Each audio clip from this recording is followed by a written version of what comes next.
એક મહાત્મા સવા રાત્રે 1:30 વાગે ઊભા થઈને કપાળમાં આમ તિલક કરતા હતા. બહુ રિયલ ઘટના છે આ.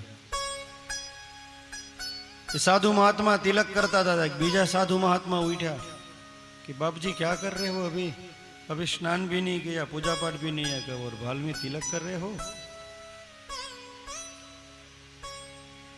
कि तुझे मालूम है क्या क्या आधा घंटे के तक तू जिंदा रहेगा कि नहीं तो बस इतना ही करो मेरे प्यारे. કપાળમાં તિલક હશે ને કદાચ જો કદાચ રાત્રે ખોળિયું છૂટી ગયું હતી તિલકના માધ્યમથી પણ આપણી ગતિ થશે. ભાલની અંદર અવશ્ય કપાળમાં તિલક હોવું જોઈએ, નહીં કે અને કોઈ તિલક વગરનું સામે મળે તો અપશુકન છે આપણા શાસ્ત્રમાં. સૌભાગ્યવતી કદાચ સામે મળે તો એ અપશુકન છે. હા એના સ્વામીની હાજરી ન હોય તો ચંદનનું તિલક કરે, ભસ્મનું તિલક કરે,